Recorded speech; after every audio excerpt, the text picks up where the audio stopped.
ॐ श्री शिव महापुराणे सती खण्डे त्रिंशोऽध्यायः। नारद उवाच मौनी भूता यदा सासीत् सती शङ्करवल्लभा चरित्रं किमभूतत्र विधेतदचादरात्। ब्रह्मोवाच मौनीभूता सती देवी स्मृत्मा स्वपतिमादरात् क्षिप्ता विदुर्चयां सहसा निःसादा प्रशान्तदिः जन्माचम्या विधिवत संवृता वाससा शुचिः दण्डनीमील्य पतिं स्मृत्वा योगमार्गं समाविशत् कृत्वा समानवनीलो प्राणपानो सीतानना उत्थापयोददानमत् चायत्नात् सा नाभिचक्रतः हृदि स्याप्योरसीधिया स्थितं कण्ठाद्भ्रुवो सती अनिन्दिते अन्यान् मध्यं शङ्कर प्राणवल्लभा एवं स्वदेहं सहसा दक्षकोपाञ्जिहासति दग्धे गात्रे वायुश्चुचिर्धारितं योगमार्गतः ततः स्वभूतश्चरणं चिन्तयन्ती न चापरम् अप्यश्यत सा सती तत्र योगमार्ग निविष्टधिः हतकल्मषतदेहा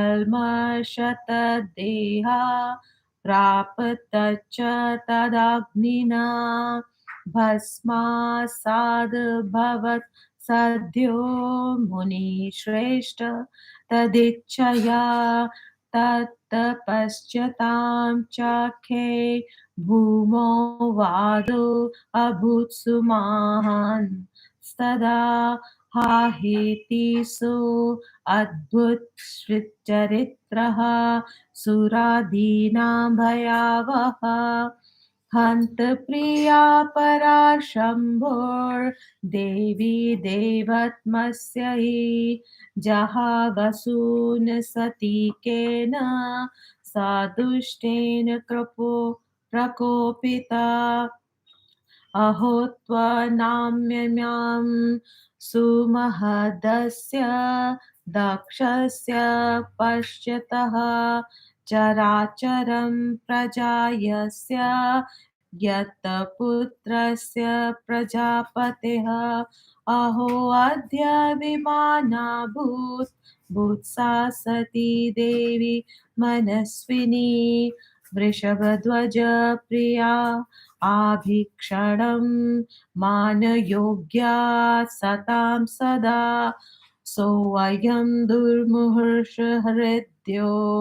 ब्रह्मदृक् सा प्रजापतिः महतीमपकीर्तिं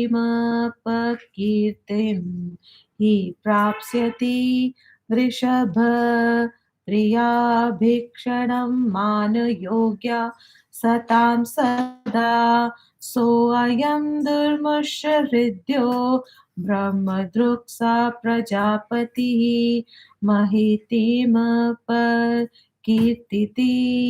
प्रास्यति त्वखिले भवे यत्स्वागजां सुतां शम्भु द्वितनान्येष धत् समुद्धतां महानरकभोगी सा मृत्येनोऽपराधतः वदत्येवं जने सत्या दृष्ट्वा सुत्यागमद्रुतम् धृतं तत्पार्षदः क्रोधा ददति शंष्टुनुदायुधा द्वारि स्थिता गणः सर्वे रसायुत्मितारुषा शङ्करस्य प्रभावाते अक्रुध्यनति महाबलः हाहाकारां कुर्वस्ते दिग्दिग् नो नेति वादिनः उच्चैस्वरे सुकृतद्वीरा शङ्करस्य गणाधिपः हाहाकारेण महता व्यापतमासीत् दिगन्तरम् सर्वे प्रापन् भयं देवा मुन्यो अन्यपि ते स्थिता गणः समन्त्रयाते सर्वे अभूवन् क्रुद्धा उदायुधः कुर्वन्तः प्रलयं वाद्यः शास्त्रैर्व्याप्तं दिगन्तरम् शस्त्रैरग्ने निजाङ्गानि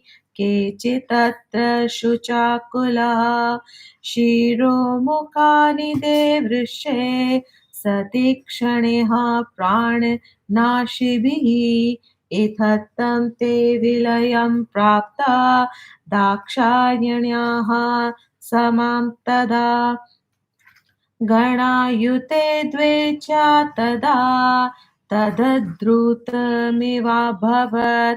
गणानाशा विशिष्टा ये शङ्करस्य महात्मनः दक्षं तं क्रोधितं हन्तु मुदति अष्टन्नुदायुधः तेषामापतता वेगम् निशम्य भगवान् भृगुः यज्ञध्यानेन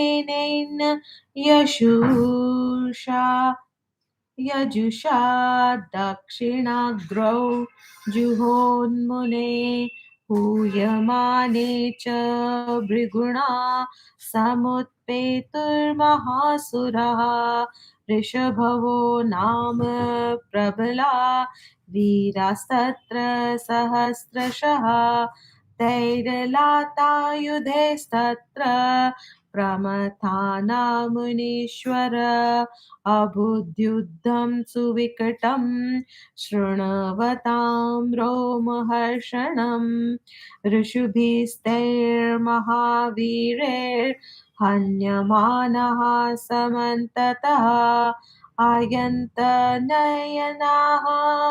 प्रमथा उषद्विब्रह्म तेजसा एवं शिवा गणास्ते वै हता विद्राविता द्रुतं शिवेच्छया महाशक्त्या अद्भुतमिवाभवत् तद्दृष्ट्वा ऋषयो देवाः शक्राद्याः समरुद्रगणा विश्वे अश्विनौ लोकपाला स्तुक्षेण भूतस्तदा भवन् केचिद्विष्णुं प्रभुं तत्र प्रार्थयन्तः समन्ततः उदिग्रह मन्त्रयन्त्रश्च विघ्नाभावं मुहुर्मुहुः सुविचार्योदर्कफलं महोद्विग्नः सुबुद्धयः सूर्यविष्णावदयो भुवन् तत्र नाशाद्रवणान्मुहुः एवं भूतस्तदा यज्ञो विघ्नो जातो दुरात्मनः ब्रह्मबन्धोश्च दाक्षस्य शङ्करद्रोहिणो मुने इति श्रीशिवमहापुराणे द्वितीयां रुद्रसहितायां द्वितीये सती खण्डे सती देहत्यागोपद्रववर्णनं नाम 30 अध्यायः। श्री शिव महापुराण सती खंड 30वां अध्याय। नारद जी ने कहा, हे ब्रह्मा जी, जब शंकर की प्राण प्रिया सती चुप हो गई, उसके बाद वहां क्या घटना घटी, उसका आप वर्णन कीजिए। ब्रह्मा जी ने कहा, आपके पति का आदर पूर्वक स्मरण करके अपने पति का आदर पूर्वक स्मरण करके जब वह चुप हो गई, तब वह शांत होकर उत्तर दिशा में जमीन पर बैठ गई। विधिवत आचमन करके पवित्र वस्त्र को धारण कर आंखों को मूंद कर पति का स्मरण कर योग मार्ग में प्रविष्ट हो गई।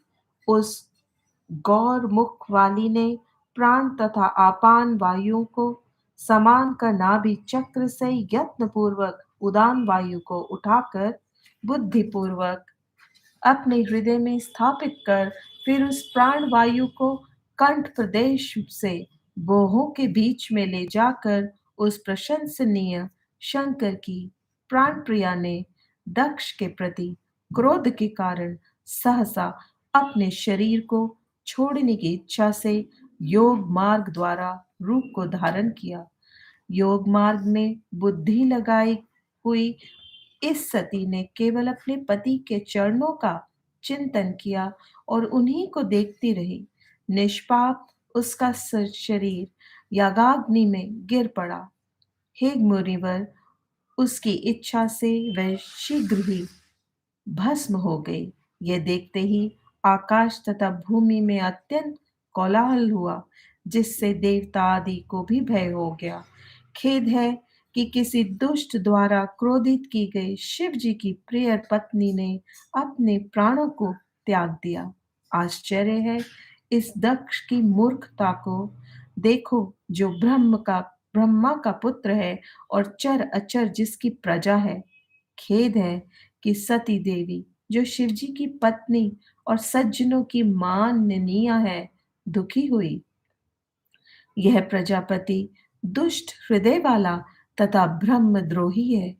इसका संपूर्ण संसार में अपयश फैला गया है। जिसने अपने अंग से उत्पन्न कन्या का शिवजी से द्रोह होने के कारण तिरस्कार किया। यह मरने पर अपने अपराध से महानरक भोगी होगा। लोगों के ऐसा कहे जाने पर आश्चर्यजनक सती ने प्राण त्याग को देखकर शीघ्र ही शिव जी के पार्षद आयुधों को लेकर उठ खड़े हुए।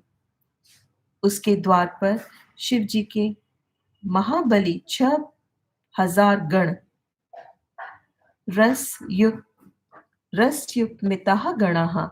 इस वाद्यांश का अर्थ दूसरे टीकाकारों ने 7,000 किया है। रस शब्द 6, 8, 9 अर्थों का वाचक है।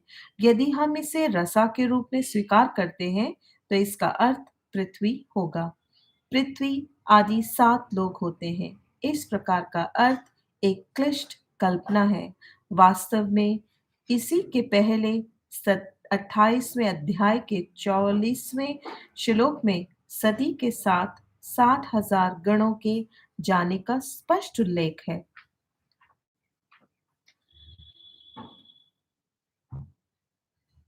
उसके द्वार पर शिवजी के महाबली 6,000 गण खड़े थे। वह शिवजी के प्रभाव से क्रोधित हुए।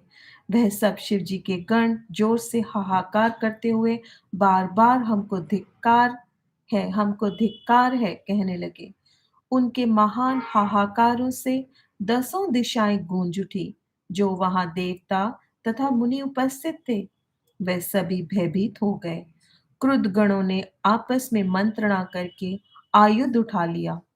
प्रलय कारक दृश्य को उपस्थित कर वाद्यों और शास्त्रों से शब्दों से दिशाएं व्यापित हो गई। हे नारद, शोक मग्न होकर कुछ गणों ने तेज अस्त्रों से अपने सिर, मुख आदि अंगों को काट डाला। इस प्रकार वे 20,000 गण सती के साथ मर गए। यह अत्यंत आश्चर्यजनक घटना हुई। महात्मा शिव जी के जो गण मरने से बच गए, वे आयुध लेकर दक्ष को मारने के लिए उठ खड़े हो गए।